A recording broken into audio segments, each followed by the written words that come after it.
Bonjour, X-Wing aujourd'hui, X-Wing 2.0 avec quelques nouvelles listes, deux listes impériales et une liste rebelle. Parce que oui, la période de test de la V2 d'X-Wing se prolonge, et encore une fois avec le camarade Acteris. Cette fois, nous nous sommes accordés sur une journée moins intense que la fois précédente, et au final, nous avons joué 3 parties, ce qui tombe bien, j'avais prévu 3 listes.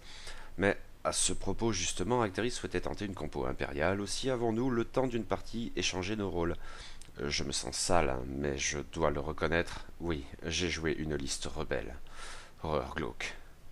Pour les deux autres parties, heureusement, j'ai joué impérial. Je voulais tester quelques trucs sans y croire pleinement, mais sait-on jamais. Nous avons alterné donc. J'ai joué impérial, puis rebelle, puis impérial à nouveau. Mais je suppose que cet article fonctionnera mieux si je rassemble mes deux listes impériales en tête et garde ma liste rebelle pour la fin. En V1, le TIE Phantom était un de mes vaisseaux préférés. J'adorais son optique de jeu. Du coup, j'ai pas mal joué Whisper, la pilote la plus capée pour ce vaisseau, même si j'ai aussi eu, assez récemment d'ailleurs, l'occasion de jouer un duo Whisper-Echo qui, ma foi, avait plutôt bien fonctionné. En tout cas, c'est un vaisseau que j'ai appris à manier progressivement, en prenant notamment en compte sa faiblesse caractéristique. Il était de suite beaucoup moins fort contre un adversaire disposant d'une valeur de pilotage supérieure. Et avec le talent Oni et instinct de vétéran, c'était relativement fréquent. Ceci mis à part, j'aimais le fonctionnement de l'occultation des occultations qui en faisait une savonnette d'un genre unique, et j'aimais aussi ses 4 dés d'attaque, son slot de membre d'équipage et ses senseurs. Aussi ai-je eu très peur devant tous les changements infligés à ce vaisseau et à ses pilotes en V2. La perte du 4e dé rouge m'a fait pleurer des larmes de sang, rouge, rouge, rouge, mais les nouvelles règles concernant l'occultation m'ont fait quant à elles mal au ventre. Whisper, ou qui que ce soit, ne pouvait plus faire comme avant. Je me désocculte pour me repositionner, je t'avoine à 4 dés rouges et je m'occulte aussitôt, ce qui me donne 4 dés verts pour éviter ta pathétique tentative de riposte. Bye bye le système d'occultation avancé, ce qui change pas mal de choses. Le TIE Phantom fonctionne maintenant d'une manière très différente. Il se désocculte durant la phase de système, avec les mêmes gabarits de mouvement obligatoire à vitesse 2. En revanche, il gagne un marqueur d'évasion, et si, à la fin du tour, il dispose d'un marqueur d'évasion, alors il peut l'échanger contre un marqueur d'occultation. Whisper reste la pilote la mieux disposée à cet égard, car quand elle fait une attaque qui touche, elle gagne un marqueur d'évasion. Reste que l'occultation de manière générale se fait hors combat, on va dire, ce qui réduit considérablement son utilité. Concrètement, à moins de choisir de ne pas se désocculter, ce qui prohibe toute attaque, le marqueur d'occultation équivaut alors à un marqueur de désarmement, on ne profite jamais des 2 dés verts supplémentaires de l'occultation. Cette dernière sert en fait bien davantage, premièrement, à gagner un marqueur d'évasion gratuit, et deuxièmement, à faire les manœuvres de désoccultation un peu à la manière de super ailerons adaptables par rapport à ceux des TIE Striker ou Reaper. Oui, décidément, ça change beaucoup de choses. Mais en contrepartie, le TIE Phantom en général et Whisper en particulier coûte moins cher qu'en V1. Et pour ce que j'ai lu ça et là sur le web, il semblerait que nombre de joueurs impériaux se sont montrés très enthousiastes devant le nouveau fonctionnement de ce vaisseau. J'étais sceptique, mais il me fallait tester. D'autant que j'avais envie de tester autre chose. Comme je l'avais mentionné dans le précédent article de ce type, ça me démangeait de caser l'équipage Dark Vador dans le slot d'équipage de Whisper, ce qui est onéreux, mais me paraissait potentiellement rigolo. Aussi l'ai-je testé avant de tester d'autres configurations plus classiques, on va dire, auxquelles je songeais depuis quelque temps, avec peut-être l'agent Calus ou un informateur, ou peut-être même le directeur Krennic que j'avais employé de la sorte en V1, mais son nouveau fonctionnement ne permet pas de transposer ma compo originelle. Ce qui s'en rapprocherait le plus en V2, c'est ce que j'avais fait dans ma liste la comtesse et le capitaine, avec un défenseur taille au lieu d'un taille fantôme. Ce qui me donnait un taille fantôme avec de la force. Alors j'ai eu envie de faire une connerie, une sorte d'équivalent 2.0 de liste Palp Aces, mais où chaque vaisseau disposerait d'un utilisateur de la force. Et voici comment. Bon, je vais commencer, Palp Aces 2.0, par un vaisseau que je n'avais jamais eu l'occasion de jouer en V1, la nécessaire navette T4A de classe lambda, ici pilotée par le capitaine Kagi, 48 points d'escadron, dans le but de lui faire transporter l'empereur Palpatine, équipage qui nécessite 2 slots et qui coûte l'impériale fortune de 13 points d'escadron. Vous me direz, c'est toujours un point de moins que l'équipage Dark Vador qu'Enfer Infra. Mais cette composition appelle plusieurs remarques. Tout d'abord, la Lambda fait partie de ces vaisseaux impériaux qui ont bénéficié du passage en V2. Elle n'est plus forcément à ce stade ce gros camion impossible à manœuvrer qui n'a pas d'autre fonction que de transporter l'empereur aussi loin que possible de l'action.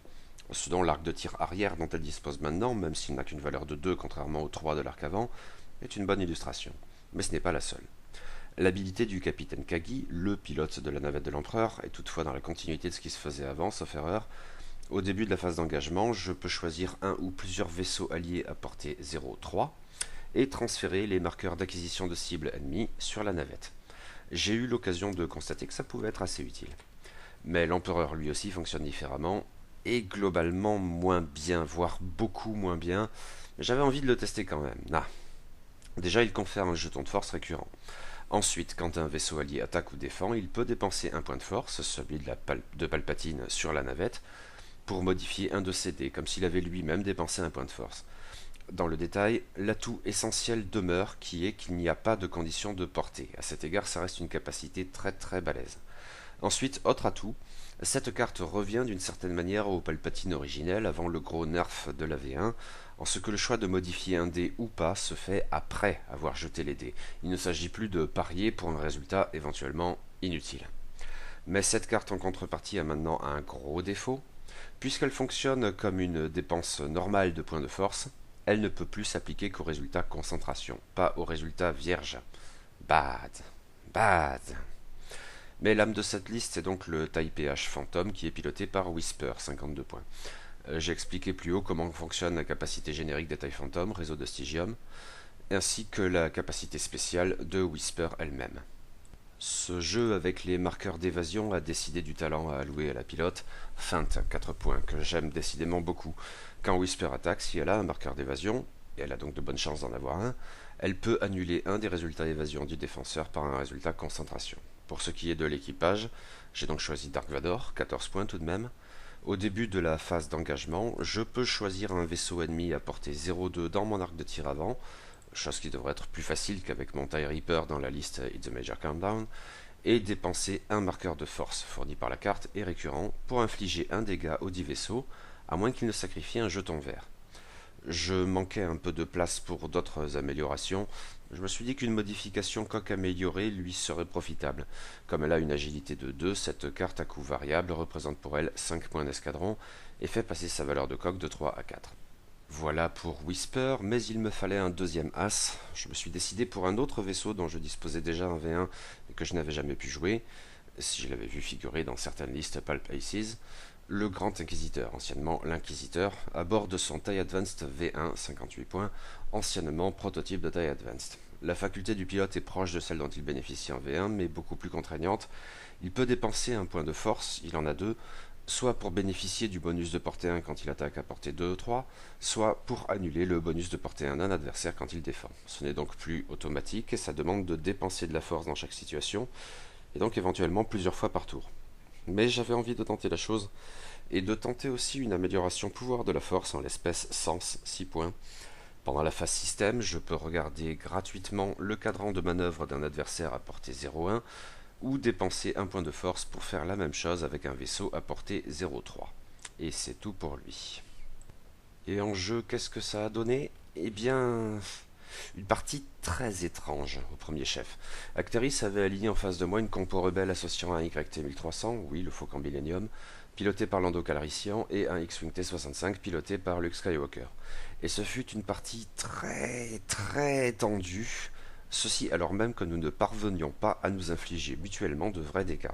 En fait, quand nous avons mis fin à la partie en comptant les points au bout d'une heure et quart ou une heure et demie, aucun vaisseau n'avait été sorti du tapis de jeu. Je n'ai remporté la victoire que parce que j'avais dépassé le seuil de la moitié des points de Luke. Aucun autre de nos vaisseaux n'était dans ce cas. Une partie ennuyeuse alors? Eh bien, bizarrement non. Parce qu'il y avait vraiment beaucoup de tension, du pilotage serré, des jets de dés qui réussissaient ou rataient de justesse, et c'était assez amusant, oui. Bizarre. Mais Acteris lui aussi a apprécié cette partie très instructive. Et globalement, fait rare, j'étais assez content de mon pilotage. Je ne crois pas avoir commis de vraies boulettes, et j'ai bien géré tout particulièrement les manœuvres de désoccultation de Whisper et ses manœuvres normales ensuite. Concernant le bilan de la compo, eh bien ça dépend. Même si je crois que la leçon essentielle est que oui, même avec un dé rouge de moins et une économie d'occultation-désoccultation fondamentalement différente, Whisper demeure un chouette pilote d'un chouette vaisseau. J'étais très sceptique, mais je suis maintenant convaincu. Les louanges des joueurs impériaux V2 à son égard étaient probablement justifiées. Par ailleurs, Feinte fonctionne très bien avec elle, comme de juste, mais son association avec Vador aussi s'est montrée relativement efficace. essentiellement en faisant disparaître des jetons verts, mais il y a eu des dégâts automatiques ça et là, notamment lors du dernier tour, alors même que j'avais fait le choix de ne pas me désocculter pour pouvoir faire un Koyo Grand 4 et conserver mes 4 dés verts, seul à même de me sortir du feu. Marqueur de désarmement ou pas, Vador a ainsi infligé à Luke, avec ses monstrueuses capacités en défense dès lors inutiles, le dégât précisément qui m'a fait remporter la partie. Le reste de la compo s'est montré bien moins convaincant hélas, ce qui explique peut-être pour partie le train assez étrange et tout sauf agressif de cette partie. Retenons tout de même le positif. Sens est un pouvoir de la force intéressant, un peu cher, mais potentiellement utile quand on dispose de bonnes facultés de repositionnement.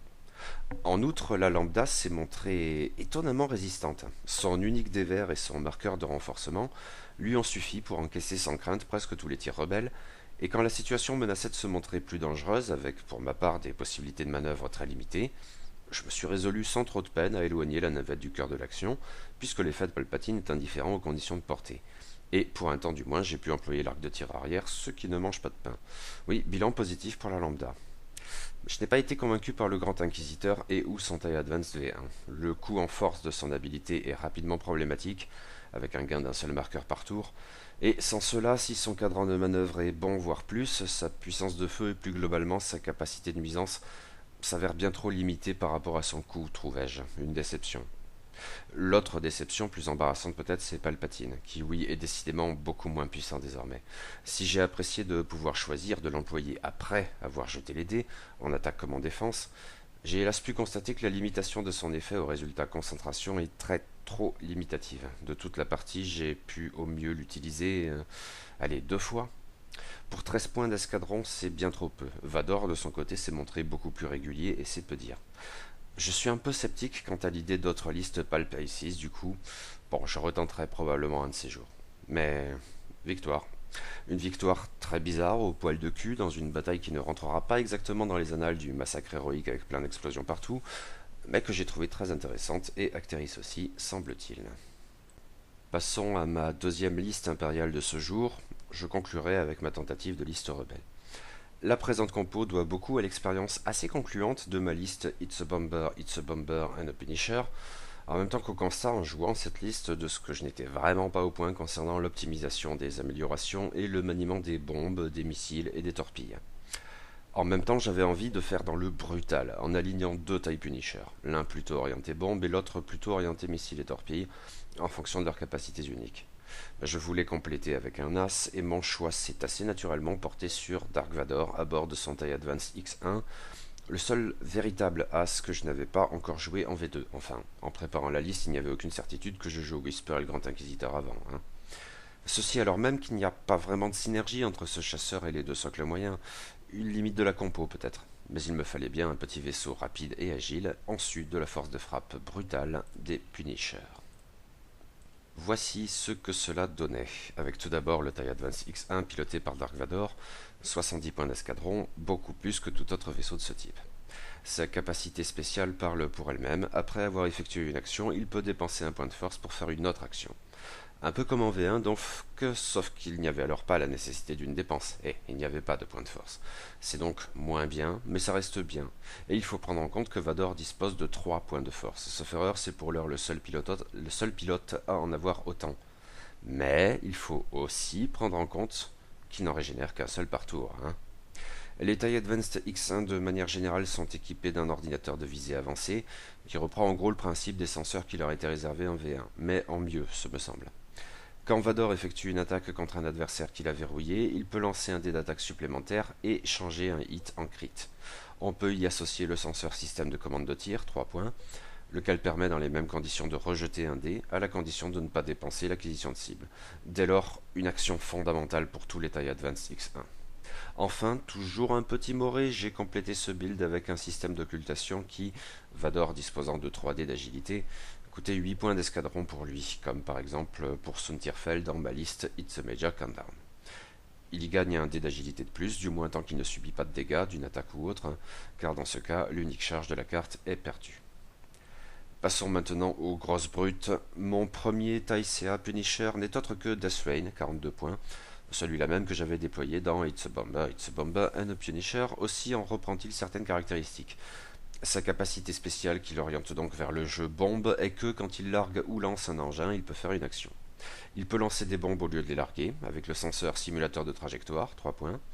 Celui-ci impose normalement d'utiliser le gabarit de manœuvre à vitesse 5, mais l'artilleur bombardier compétent, 2 points, permet d'augmenter ou de diminuer le gabarit de 1 de manière générale, et il peut donc lancer à 4 ou 5 et larguer à 1 ou 2.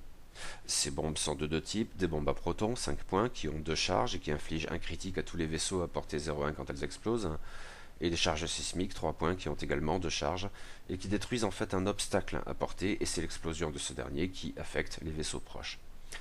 Mais le 2 rouge du Punisher m'incitait à lui confier tout de même quelques missiles, au cas où. J'ai choisi des missiles groupés, 5 points, qui attaquent dans l'arc de tir avant à portée 1-2 avec 3 dés rouges, et disposent de 4 charges. L'attaque nécessite une acquisition de cible, et si un autre vaisseau ennemi est à portée 0,1 du défenseur, on a droit à une attaque bonus contre le 10 passant malencontreux, attaque qui se passe du prérequis de verrouillage. Mais j'alignais donc aussi un deuxième Taisea Punisher, piloté cette fois par Redline à 44 points. Et si Deathrain aime les bombes, Redline aime plutôt les missiles et les torpilles. Son habilité spéciale, double, lui permet tout d'abord d'avoir jusqu'à 2 cibles verrouillées au lieu d'une seule, mais aussi, après avoir effectué une action, de faire justement une acquisition de cible. Tiens, avec le TIE Advance X1, si ça ne fait pas de synergie, ça fait du moins une thématique commune. Et du coup, comme Vador, Redline bénéficie de l'amélioration senseur système de commande de tir, 3 points. Des missiles donc, eh bien, comme Deathrain, il dispose de missiles groupés, 5 points, mais je lui ai aussi donné des missiles à concussion, 6 points. C'est une attaque à 3 dés rouges dans l'arc de tir avant, à portée 2-3, et qui nécessite une acquisition de cible. Ok, Zen. Quand l'attaque touche, chaque vaisseau à portée 0,1 du défenseur, ce qui l'inclut lui-même, et merci Acteris de me l'avoir rappelé, doit retourner face visible une de ses cartes de dégâts face cachée, et il y a 3 charges. Boum. Pour cette dernière partie de la journée, Acteris m'a opposé une compo rebelle à 2 vaisseaux. D'abord et surtout un cargo léger YT 2400 piloté par Dash Rendar, 100 points à poil, bordel. Ensuite un chasseur Arc 170 piloté par Charabey.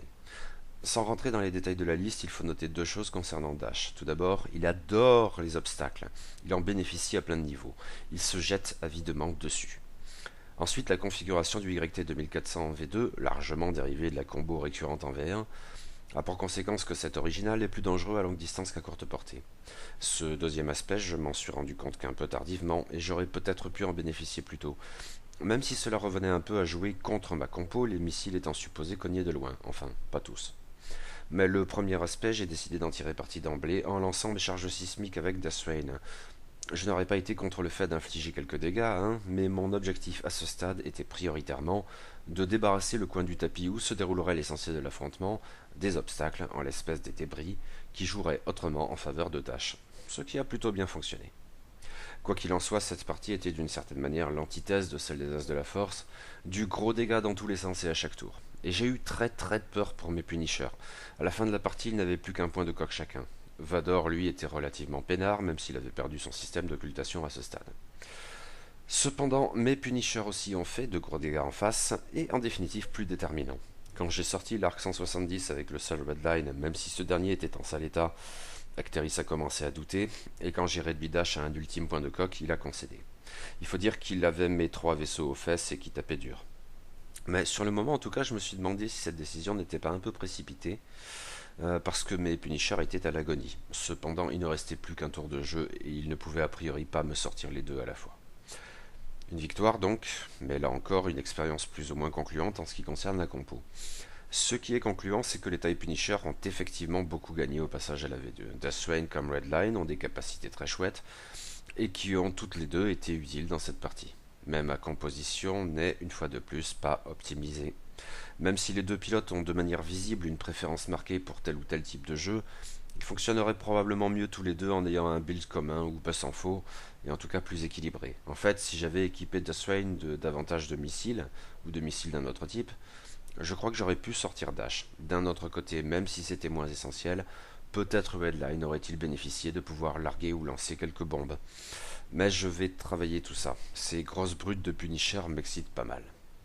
Et Vador, une vague déception me concernant. Ses 3 points de force, sa capacité unique, le jeu des acquisitions de cibles avec l'ordinateur de visée avancé et le système de commande de tir, tout cela est bel et bon et devrait se montrer efficace.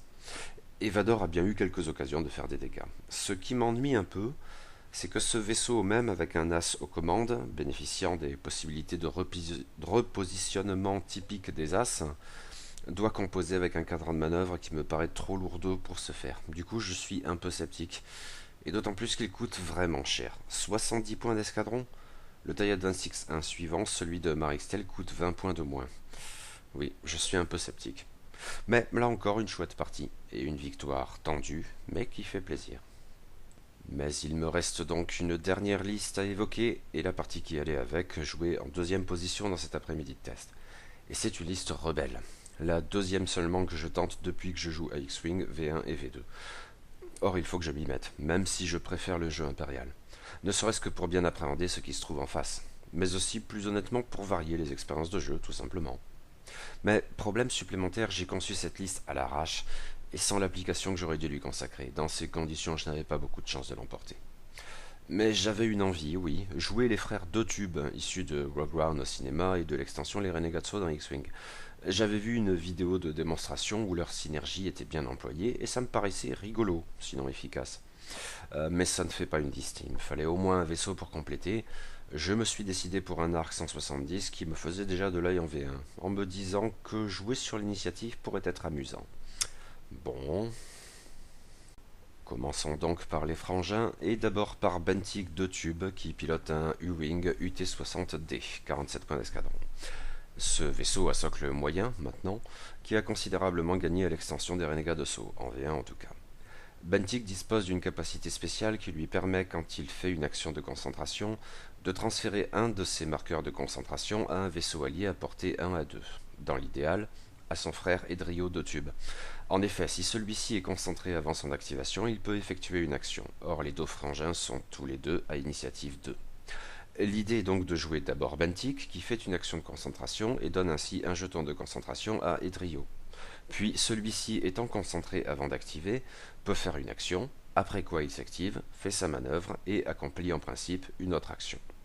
Pour rendre la chose plus efficace, j'ai adjoint à Bentic un équipage copilote perspicace. Dès lors, quand il fait une action de concentration, il gagne un jeton de concentration supplémentaire. Du coup, il ne sacrifie rien en donnant le jeton à son frère, lui-même reste concentré. Naïvement, j'ai voulu optimiser la chose avec la carte d'équipage d'Inerso, 2 points. Si un vaisseau allié à portée 0,3 est censé gagner un marqueur de concentration, il peut gagner un marqueur d'évasion à la place. Sauf que ça ne marche pas quand de moi c'est spécifiquement une concentration qu'il faut pour Edrio, bien sûr. Je me suis maudit pendant un temps pour cette boulette, puis je me suis rendu compte que c'était quand même intéressant dans cette configuration de partie. Ginerso n'a pas été inutile, non. Le reste des améliorations de Bentic est d'un autre ordre. Inévitablement, la configuration gratuite L-Pivot, qui permet, je ne vais pas rentrer dans les détails, d'effectuer la fameuse action de retournement du U-Wing, rendu meilleur encore en V2, car on dispose maintenant du choix de retourner effectivement le vaisseau, ou de le faire pivoter de 90 degrés. Intéressant ça. Et sinon, un classique système de commande de tir, 3 points, déjà décrit plus haut. Nous passons donc au frangin Edrio de Tube, qui pilote quant à lui un X-Wing T-65, 45 points. J'ai déjà décrit ses capacités spéciales au cœur de la combo tubesque. Ces améliorations n'y sont pas liées. Lui aussi dispose d'une configuration gratuite, servomoteur S-Foils, caractéristique des X-Wing. Sans entrer dans les détails, là encore, il s'agit de jouer de deux positions des ailes, une qui permet de faire des accélérations en se mettant un peu en danger, l'autre qui donne la pleine capacité de combat. Je l'ai ensuite équipé de torpilles à protons, 9 points, et je reviendrai bientôt sur la raison de ce choix. En tout cas, il s'agit d'une attaque à 4 dés rouges dans l'arc frontal à portée 2-3, sans bonus de portée, et disposant de 2 charges. Il faut une acquisition de cible pour attaquer, et on peut changer un résultat dégâts en résultat critique. J'y ai associé la modification munitions à sûreté intégrée, 2 points, qui permet en gros d'annuler une attaque de torpille ou de missile ratée pour en conserver la charge. Voilà pour les frangins, mais il me fallait donc aligner encore un autre vaisseau, et je me suis décidé pour un autre socle moyen, un chasseur Arc 170 piloté par Nora Wexley à 55 points. Quand celle-ci défend, si un vaisseau ennemi est à portée 0,1, elle peut ajouter un résultat évasion au résultat de ses dés, ce qui suggère un pilotage agressif, permettant d'ailleurs de pleinement bénéficier de l'arc de tir arrière du vaisseau, à 2 dés rouges au lieu de 3. C'est encore mieux avec l'artilleur de poupe vétéran, 4 points, qui permet, après avoir fait une attaque principale dans l'arc avant, de faire une attaque bonus dans l'arc arrière.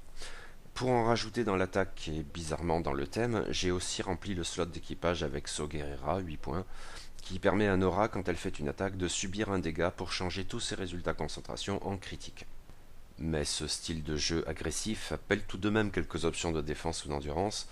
Outre des boucliers améliorés, 4 points d'escadron seulement du fait de l'agilité de 1 de l'arc 170, j'ai ajouté au vaisseau un astromech, et pas n'importe lequel, le petit teigneux R2D2, 8 points.